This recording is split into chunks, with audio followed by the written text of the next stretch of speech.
I am a LeBron James hater. Certified. I took a test on the internet, matter of fact, in 2012. And they asked you a series of questions. You remember 2012 when they have all those viral quizzes and whatnot on the internet? Yeah, BuzzFeed and whatnot. And I am a certified LeBron hater. I think I scored 20 out of 20 on the test. And to be a certified hater, you have to know enough to know that you don't like it. Right? You don't like. I don't understand these haters that hate things but then are ignorant of the subject. If you want to be a true hater, if you want to be a true dissenter, you got to know what you're dissenting against. Yeah. I've been watching videos I've been watching YouTube videos of people tearing down Matt Walsh's movie, which was called "Am I a Racist?" in which one of the biggest critiques of the movie from Matt Walsh's Am I a Racist was, this fool actually doesn't know what his opposition is.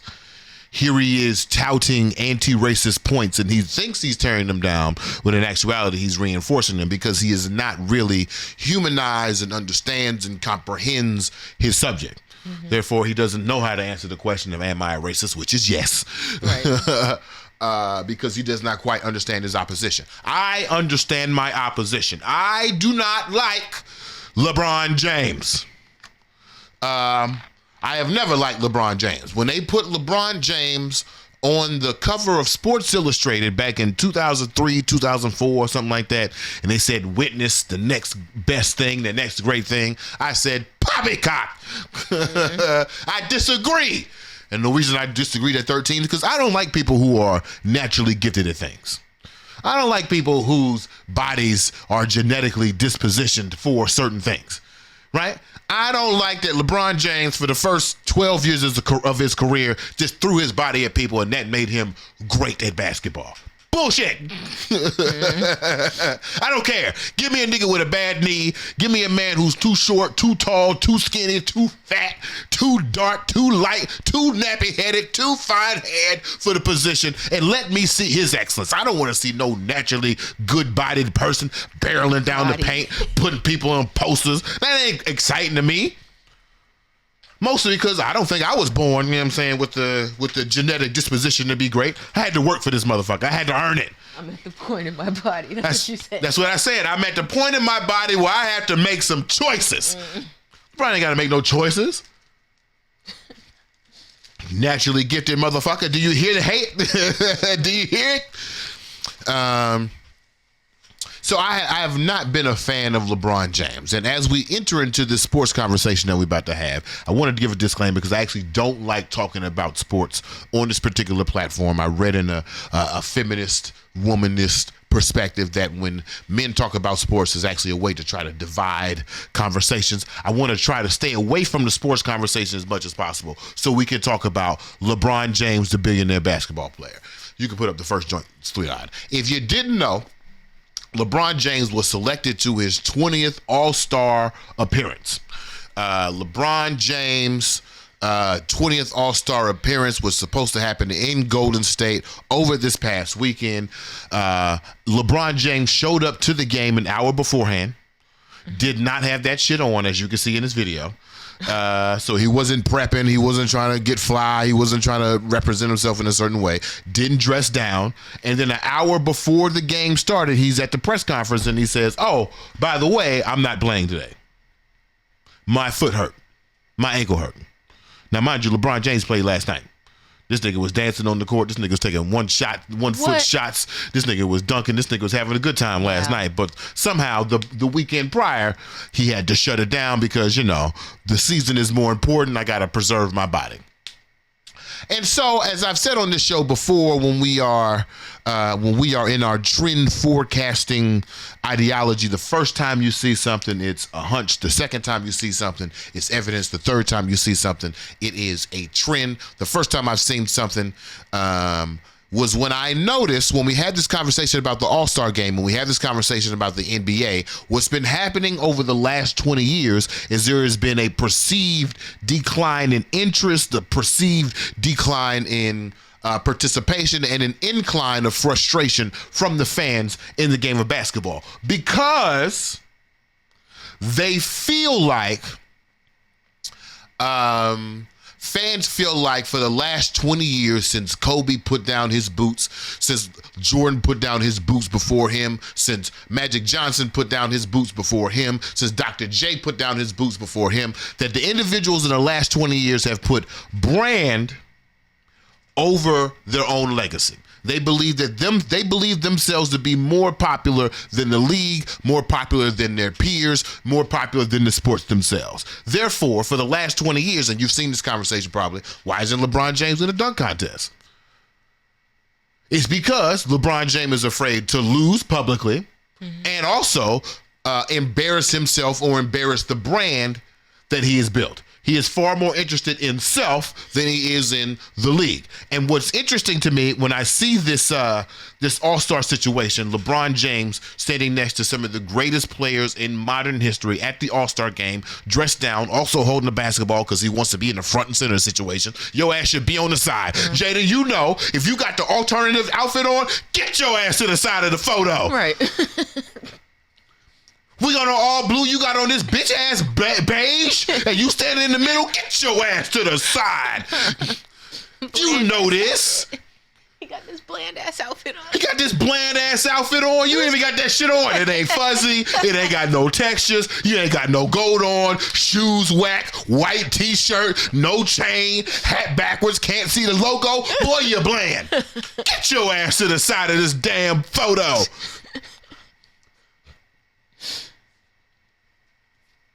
Can you hear the hate? So LeBron James shows up to the All-Star game. Instead of telling the commissioners, instead of telling the All-Stars beforehand when he knew he was going to sit out, he waited an hour before the game so that another player could not take his place. And so now in my mind, this is a trend. LeBron James don't want to do dunk contest. He's considered brand over legacy. That's evidence. The second time I see it, LeBron James doesn't want to go to the All-Star, doesn't want to play. That to me is evidence. Now we are in search for a trend. And so, sweetheart, what occurred to me when I'm thinking about LeBron James putting brand over legacy, limiting the opportunities of others, I'm like, for the last 20 years, we've been searching why there's been a falling interest in the game while this other individual is literally a billionaire from the game. We've been looking for the problem.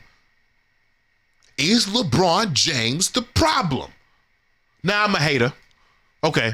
Well, okay. I'll try to take that out. But I'm thinking, like, there's a reason why LeBron is the first billionaire basketball player. And as this country is under siege from a billionaire, we know that billionaires aren't created ethically. Yeah. So is it possible that LeBron James is bringing his billionaire bullshit to the basketball court? It's possible. Yeah, it's possible. You know what we need? We need a checklist. We need a checklist because BMO is a hater. Maybe we need an objective list to see that we can read from and see if LeBron James is participating in these billionaire bullshit tactics and bringing them onto the basketball court. I feel like Stephen A. right now. LeBron James. Let's bring up the list real quick, sweetheart. Let's see what we got going on. Okay, so the billionaire ball player. Let's see. Exploitative labor practices. To achieve such immense wealth, many billionaires run companies that may engage in practices like low wages, poor working conditions, and resistance to worker rights, essentially relying on the exploitation of their workforce to maximize profits. You know, sweetheart, I don't know if you know this, but there are only 2 leagues with a salary cap. Mm-hmm. And that means there are only 2 leagues in which there is a cap in which these players can make. These teams are worth billions of dollars, but I believe the salary cap for a player in the NBA is $60 million a year. That means that there is an owner out there who's generating billions of dollars of revenue off the likeness and the labor of these individual players and then capping them at $60 million. Now that sounds $60 million. Like if you and I got $60 million right now, that'd change our world. Yeah. But when we think about the juxtaposition of labor versus value, $60 million versus $1 billion ain't shit for real. Right. It's a drop in the bucket. It's a drop in the bucket. And guess who want to be an NBA owner when they lead a league? What's the next one, sweetheart? Tax avoidance. Billionaires often use complex financial strategies to minimize their tax burden. depriving society of revenue that could be used for public services. Another way that people, these billionaires use tax avoidance is they create foundations. They support nonprofits. They create nonprofits to help lower their taxable income so they can avoid taxes. But as you know, as we talked about on this show, I always felt like nonprofits are just the pharmaceutical companies of social goods. We are piecemealing out solutions when we could just solve it. We know that world hunger costs, what, $2 billion? We could just solve it. But instead what we'll do, we'll give out $20 at a time. Bowls of soup at a time. Call it nonprofit. Reduce my own taxable income, which could help more people, by providing the least viable solution to a social cause. Keep going.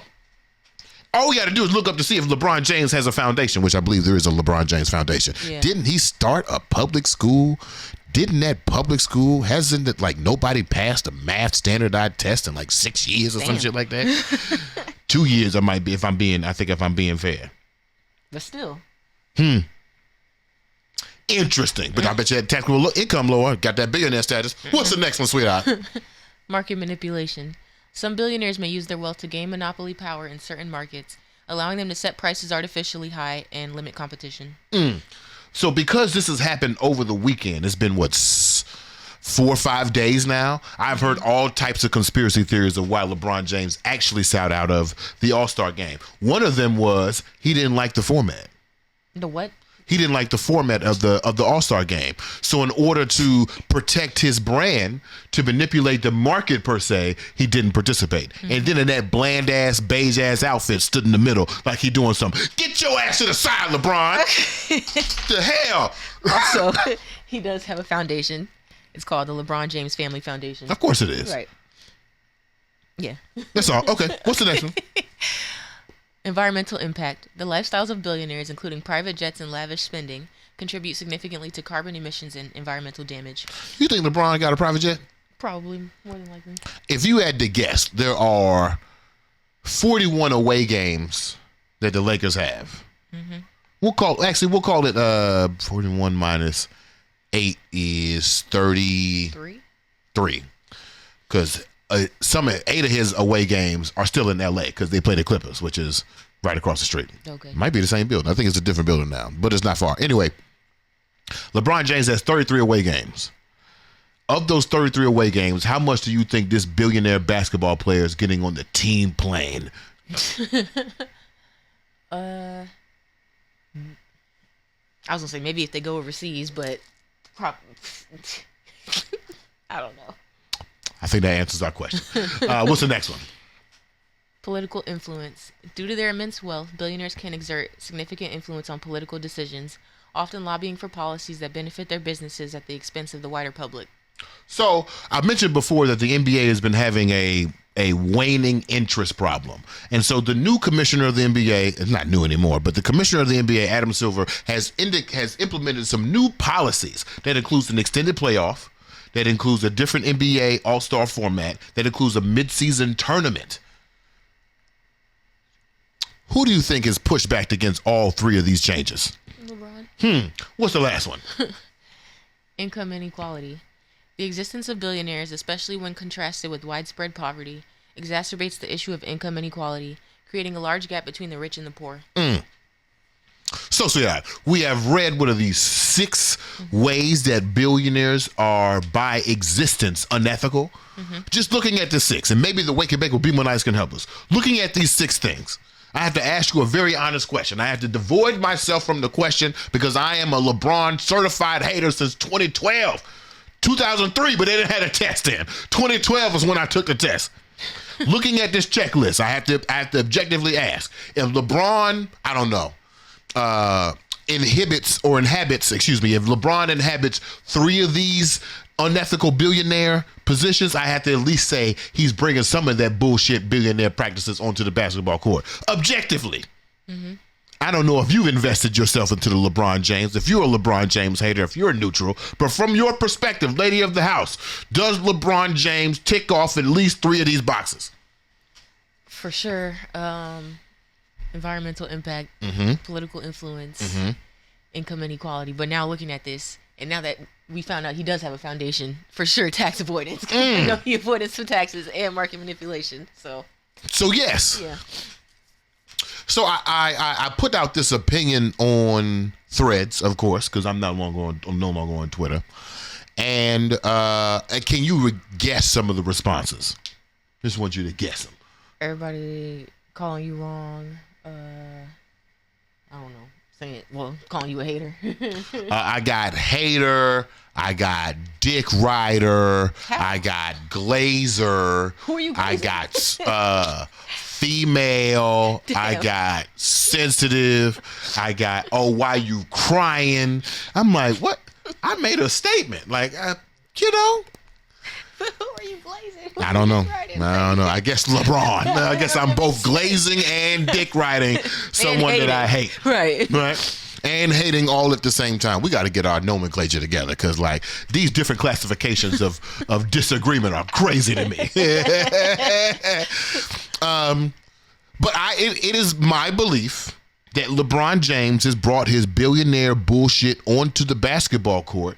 And I know these are 20, 30, 40, 50 millionaire, 50 million a year people, but they still represent a labor class. They still represent a proletariat to a certain degree. Yeah. And the fact that LeBron James thinks he's above them and can put the league, the game, the responsibility of marketing said product, he can put that to the side for his own benefit while he reaps billions. Mm-hmm. Little bitch made to me. Yeah.